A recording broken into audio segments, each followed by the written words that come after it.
Soul healing foundation एक ऐसा इंसानियत पसंद अदारा है जिसका मकसद ना सिर्फ ज़हनी सेहत के बारे में आगाही फराहम करना है, बल्कि इसमें मुशावरत, वर्कशॉप्स और इंटर्नशिप प्रोग्राम्स भी शामिल हैं। इन सब के अलावा सोल हीलिंग फाउंडेशन माहिरीन नफ्सियात के हकूक़ के तहफ़्फ़ुज़ के लिए भी कोशां है, ताकि माहिरीन नफ्सियात के लिए पाकिस्तान रेगुलेटरी अथॉरिटी को तश्कील दिया जा सके।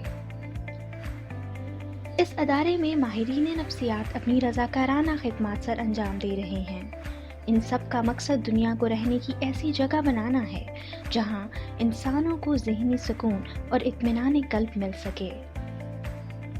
और ये सब मुमकिन हो सका है मोहतरमा साजिदा काज़मी की बदौलत। वो इस अदारे की CEO होने के साथ साथ बहुत काबिल, होनहार और तजर्बाकार माहिर नफ्सियात भी हैं।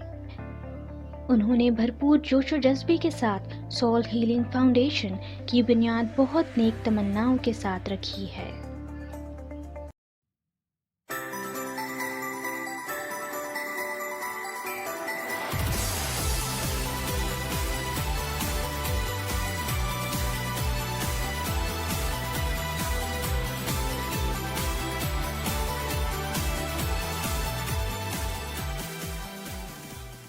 Assalamualaikum everyone, this is Seema Zahid and it's my pleasure to introduce myself as a member of Soul Healing Foundation. Soul Healing Foundation एक नॉन प्रॉफिट ऑर्गेनाइजेशन है जो मैम साजिदा काज़मी ने इस्टेब्लिश की है, और इसका जो मेजर एजेंडा है वो ये है कि to work for the betterment of the society, to enrich the lives of people and to struggle for the rights of psychologists in Pakistan.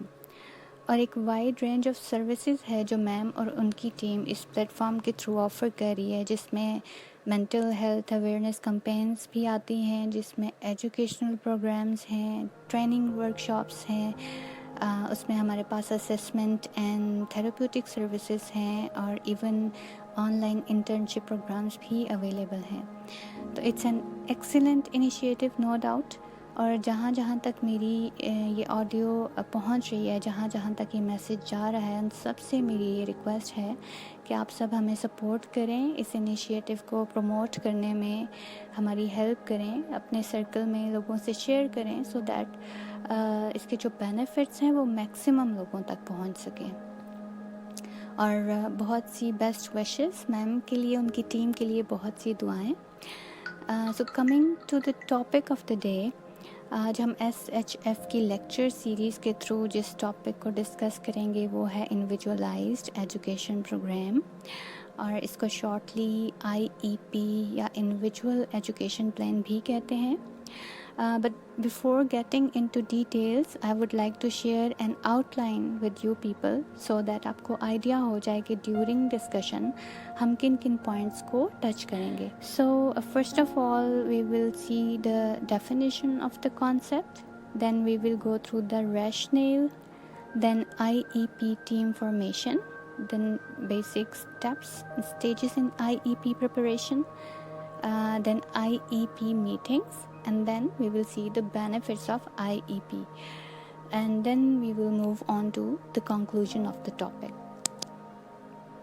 So let's start with the introduction to individualized education program. IEP है क्या? तो IEP special education system का एक fundamental component होता है, और ये एक ऐसा प्लान होता है जो स्पेशल बच्चों की नीड्स को एड्रेस करने के लिए बनाया जाता है। वैसे तो ये प्लान ओवरऑल उन बच्चों की सब नीड्स को एड्रेस करता है, लेकिन लर्निंग नीड्स टॉप प्रायोरिटी पे होती हैं, और इस प्लान को बनाने का मकसद ये होता है कि उन बच्चों की ओवरऑल नीड्स को एड्रेस करते हुए उनके लर्निंग ऑब्जेक्टिव्स को या एजुकेशनल गोल्स को अचीव किया जा सके। ठीक है, और ये प्लान जो है ये स्टूडेंट टू स्टूडेंट वेरी करता है, जैसे कि नेम इंडिकेट कर रहा है ना, इंडिविजुअलाइज्ड प्रोग्राम है, तो ये स्टूडेंट टू स्टूडेंट वेरी करेगा depending upon the needs. The next point is about the rationale of IEP, के IEP की सिग्निफिकेंस क्या है या इसको डेवलप करना क्यों ज़रूरी होता है। तो जैसे हमने पहले डिस्कस किया कि स्पेशल एजुकेशन सिस्टम का एक बेसिक टूल है, लेकिन आप ये देखें कि जो इंडिविजुअल डिफरेंसेस होते हैं वो जर्नल एजुकेशन सेटअप्स में भी एग्जिस्ट करते हैं, हर सेटअप में हर जगह पे एग्जिस्ट करते हैं, ठीक है। तो इसी तरह जो जर्नल एजुकेशन टीचर्स होते हैं उनको भी इन डिफरेंसेस के साथ डील करना पड़ता है, और क्योंकि हर स्टूडेंट के जो इंटरेस्ट हैं, उसकी जो चॉइसेस हैं, कैपेसिटीज़ हैं, पर्सनालिटी है हर स्टूडेंट की, वो दूसरे से डिफरेंट है। तो अच्छे टीचर्स हमेशा इन डिफरेंसेस को कंसिडर करते हैं और अकॉर्डिंगली चीज़ों को लेके चलते हैं, ठीक है। तो जब हम बात करते हैं स्पेशल एजुकेशन सिस्टम की, तो वहाँ पे जनरल डिफरेंसेस के अलावा एक चीज़ जिसको कैटर करना बहुत ज़रूरी है वो है डिसेबिलिटी। स्पेशल एजुकेशन सेटअप में जो बच्चे आपके पास आते हैं वो किसी ना किसी डिसेबिलिटी के साथ आते हैं, ठीक है, and they have special needs. और इन नीड्स को फिर एड्रेस करने के लिए, उनके साथ इफ़ेक्टिवली डील करने के लिए आपको उन बच्चों को सिस्टमैटिकली लेके चलना पड़ता है, स्टेप बाय स्टेप। तो जब आपने सिस्टमैटिकली लेके चलना है तो उसके लिए आपको फिर एक प्लान चाहिए होगा, ठीक। तो वो पर्पस फिर आईईपी के थ्रू सर्व होता है, और उसके बगैर फिर उन ऑब्जेक्टिव्स को या लर्निंग जो आपके गोल्स हैं उनको अचीव करना और उन बच्चों के साथ इफ़ेक्टिवली डील करना पॉसिबल नहीं होता। So this is why it's a basic tool in special education system. इसके बाद नेक्स्ट क्वेश्चन आ जाता है कि आईईपी बनाता कौन है, कौन रिस्पॉन्सिबल है आईईपी को बनाने के लिए। आईईपी बनाना किसी एक इंडिविजुअल का काम या किसी एक इंडिविजुअल की रिस्पॉन्सिबिलिटी नहीं है, rather it's a team work, और एक मल्टी डिसिप्लिनरी टीम होती है जिसमें डिफरेंट डिसिप्लिन्स के लोग पार्टिसिपेट करते हैं। और इस टीम में बच्चे के पेरेंट्स इन्वॉल्व होते हैं या प्राइमरी केयर टेकर्स हैं अगर वो इन्वॉल्व होंगे। उसके अलावा जो टीचर्स हैं from both setups if required, general education teachers भी और स्पेशल एजुकेशन टीचर्स भी इन्वॉल्व होते हैं। उसके अलावा इस टीम में साइकोलॉजिस्ट की पार्टिसिपेशन बहुत ज़रूरी होती है, या जो भी रिलेटेड डिसिप्लिन्स हैं जिनमें सर्विसेज रिक्वायर्ड हैं उस बच्चे के लिए, लाइक स्पीच थेरेपी है, फिजियोथेरेपी है या ऑक्यूपेशनल थेरेपी है। तो इन सब डिसिप्लिन्स के, इन सब फील्ड्स के एक्सपर्ट्स इन्वॉल्व होते हैं और इन सब पे बेस्ड होती है जो आईईपी टीम होती है, ठीक है। उन सब की active participation throughout the development and implementation process ज़रूरी होती है। This section is about IEP preparation process. IEP के डेवलपमेंट को यूजुअली 4 फेजेस में डिवाइड किया जाता है। First one is assessment phase, then data collection phase, construction phase and implementation phase. तो फर्स्ट वन असेसमेंट फेज। इस फेज़ में बच्चों की डिटेल असेसमेंट कैरी की जाती है और इसका मकसद होता है कि एक तो बच्चे की एलिजिबिलिटी को चेक कर लिया जाए कि whether that child is eligible for IEP और नॉट, और दूसरा अगर एलिजिबल है तो उसकी डिटेल्ड असेसमेंट कैरी की जाती है सो दैट उसकी जो भी डिसेबिलिटी है, उसकी जो भी स्पेशल नीड्स हैं, उनकी नेचर और डिग्री सामने आ जाए, ठीक। सो ये डिटेल असेसमेंट का फेज़ होता है। Second phase is data collection phase. तो इस फेज़ में जितनी भी रेलेवेंट इंफॉर्मेशन जो रिक्वायर्ड होती है आईईपी बनाने के लिए, वो सारी इंफॉर्मेशन कलेक्ट कर ली जाती है डिटेल से, जिसमें बच्चे की फैमिली हिस्ट्री, उसकी अपनी personal developmental history, clinical history, सारी उसका जो करंट फंक्शनिंग स्टेटस है उससे रिलेटेड सारी डिटेल कलेक्ट कर ली जाती है, और उसी के बेसिस पे फिर वो आगे आईईपी डेवलप होता है और उसके लिए ये इंफॉर्मेशन एक बेसिक फाउंडेशन प्रोवाइड करती है। Then comes the third phase, that is the IEP construction phase. इस फेज़ में एक प्रॉपर कम्प्रहेंसिव और कंप्लीट प्लान रिटन डॉक्यूमेंट की फॉर्म में डेवलप किया जाता है, और पिछली दोनों स्टेजेस में जो इन्फॉर्मेशन कलेक्ट की जाती है उसकी बेसिस पे अपनी डायरेक्शन को सेट किया जाता है, अपने ऑब्जेक्टिव्स को डिटरमिन किया जाता है, बच्चे की नीड्स को आइडेंटिफाई किया जाता है, रेलेवेंट स्ट्रैटेजीज़ को डिटरमिन किया जाता है, और उसके अलावा आउटकम्स इस्टेब्लिश किए जाते हैं, ठीक है। अब यहाँ पे एक इम्पॉर्टेंट पॉइंट ये है कि जब आप अपने गोल्स या अपने ऑब्जेक्टिव्स फार्मुलेट करेंगे तो you have to keep in mind कि your objectives should be smart. Smart एक एक्रोनियम है जो अच्छे ऑब्जेक्टिव्स की कुछ कैरेक्टरिस्टिक्स को रिफ्लेक्ट करता है, और इसमें S स्टैंड्स फॉर स्पेसिफिक, आपके ऑब्जेक्टिव स्पेसिफिक होने चाहिए। M stands for measurable, A stands for attainable, R stands for realistic and T stands for timely. So effective implementation के लिए ऑब्जेक्टिव्स का स्मार्ट होना ज़रूरी है, अदरवाइज़ उस प्लान की प्रॉपर इम्प्लीमेंटेशन जो है वो पॉसिबल नहीं होती। यहाँ हम एक सिंपल सी एग्जांपल डिस्कस कर लेते हैं। जैसे लेट्स सपोज़ अगर आपके पास इंटेलेक्चुअल डिसेबिलिटी का केस आता है और आप डिटरमिन करते हैं कि उस बच्चे की जो करंट परफॉर्मेंस है या जो करंट IQ है वो लेट्स से 50 है, और आप अपना ये ऑब्जेक्टिव डिटरमिन कर लेते हैं कि हम इस बच्चे के IQ को 120 तक ले जाएंगे आफ्टर सम टाइम, ठीक है। तो ये ऑब्जेक्टिव आपका स्मार्ट नहीं है, बिकॉज प्रैक्टिकली ये पॉसिबल नहीं है। तो इस केस में फिर ये जो आपका ऑब्जेक्टिव है वो रियलिस्टिक नहीं होगा, अटेनेबल नहीं होगा, ठीक है। तो अगर आप इस तरह के ऑब्जेक्टिव्स फार्मूलेट कर लेंगे तो आपका जो प्लान है वो इम्प्लीमेंटेशन की इनिशियल फेज़ पे ही स्टक हो जाएगा। तो इट इज़ वेरी इम्पॉर्टेंट कि जो भी आप ऑब्जेक्टिव्स बनाएं, आप उस बच्चे की नीड्स को, डिसेबिलिटी लेवल को, अपने रिसोर्सेज को और अपने टाइम फ्रेम को सामने रखते हुए बनाएं, सो दैट आपके ऑब्जेक्टिव्स जो हैं वो स्मार्ट हों। इसके बाद आ जाती है इम्प्लीमेंटेशन फ़ेज़, जो इस प्रोसेस की फ़ाइनल फ़ेज़ है। एंड इस फेज़ में आप अपने प्लान को प्रैक्टिकली अप्लाई करते हैं, ठीक है। You put your plan into action. आपने जैसे प्लानिंग की हुई थी उसी के अकॉर्डिंग सिस्टमेटिकली आप अपने प्लान को प्रैक्टिकली अप्लाई कर देते हैं। अब यहाँ पे हम इस प्रोसेस की फर्दर क्लैरिटी के लिए एक छोटी सी सिंपल सी एग्जांपल डिस्कस कर लेते हैं। जैसे लेट्स सपोज़ अगर आपके पास ऑटिज़म का केस है और आपने उसके लिए IEP डेवलप करना है, तो फर्स्ट 2 फेजेस में आप उसकी डिटेल असेसमेंट कैरी करके सारी रेलेवेंट इन्फॉर्मेशन कलेक्ट कर लेंगे। एंड देन थर्ड फेज़ जो कंस्ट्रक्शन IEP कंस्ट्रक्शन वाली फ़ेज़ है, उसमें आप सबसे पहले उसकी सारी फंक्शनल डोमेन्स को स्टडी करके उसकी नीड्स को आइडेंटिफाई कर लेंगे, ठीक है। फॉर इंस्टेंस आप उसकी लैंग्वेज एंड कम्युनिकेशन नीड्स को देखेंगे, आप उसकी अडेप्टिव फंक्शनिंग जो डेली रूटीन सेल्फ केयर है उसको डिटेल से स्टडी करेंगे।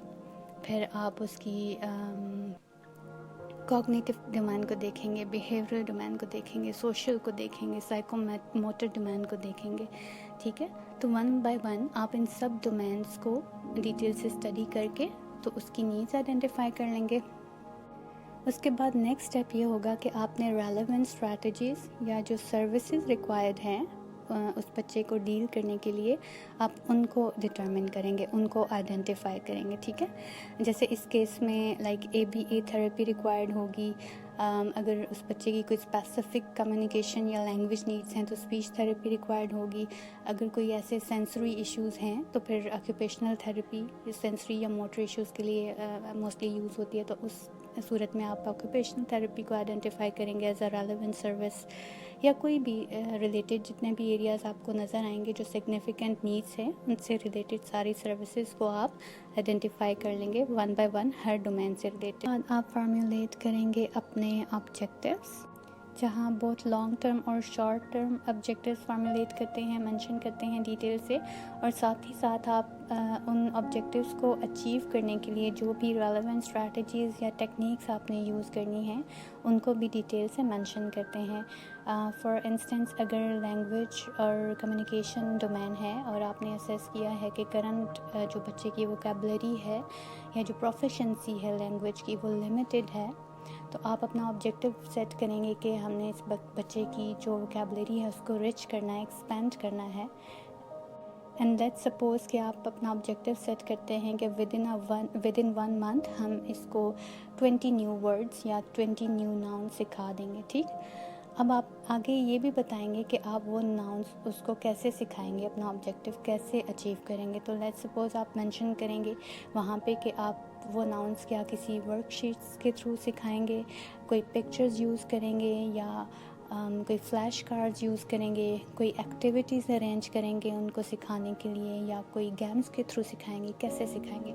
तो जो भी रेलेवेंट मटेरियल्स और मेथड्स आप यूज़ करेंगे ऑब्जेक्टिव्स को अचीव करने के लिए, उन सब को भी आपने डिटेल से मेंशन करना होता है। लास्टली आप अपने आउटकम्स इस्टेब्लिश करते हैं। आपको बताना होता है कि after 1 month after using all the strategies and materials and method वो बच्चा कहाँ स्टैंड करेगा। लाइक वो बच्चा after 1 month like with assistance nouns को या न्यू वर्ड्स को आइडेंटिफाई करने के काबिल होगा, या विद पार्शियल असिस्टेंस कर लेगा, या विदाउट एनी असिस्टेंस करने के काबिल हो जाएगा। एंड आप ओवरऑल अपने उसकी जो फंक्शनल इंडिपेंडेंस को रेट करते हैं और बताते हैं कि आफ्टर 1 मंथ इन सब चीज़ों को करने के बाद वो बच्चा 50% फंक्शनल इंडिपेंडेंस अचीव कर लेगा उस डोमेन में, या 60% या 70%, जितनी भी एक्सपेक्टेड आउटकम है आप वो डिटेल से वहाँ मेंशन कर देते हैं। ठीक है, मैं लास्ट फेज़ में आप अपने प्लान को जैसे आपने कंस्ट्रक्ट किया है स्टेप बाय स्टेप उसी तरह से अप्लाई कर देंगे। This part is about IEP meetings and some important considerations. तो जब IEP का प्रोसेस एक दफ़ा इम्प्लीमेंटेशन की फ़ेज़ में एंटर हो जाता है, जब आप उसकी इम्प्लीमेंटेशन स्टार्ट कर देते हैं, तो नेक्स्ट इम्पॉर्टेंट स्टेप उस प्रोसेस की मॉनिटरिंग का होता है।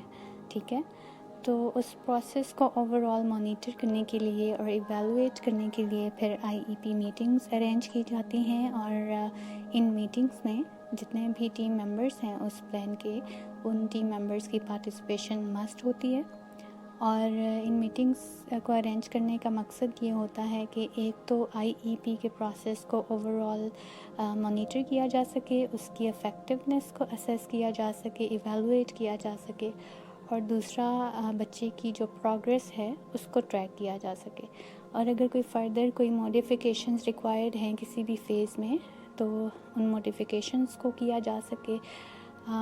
और ये मीटिंग्स जो हैं वो मोस्टली आप वीकली या मंथली या एनुअल बेसिस पे अरेंज कर सकते हैं डिपेंडिंग अपॉन द रिक्वायरमेंट।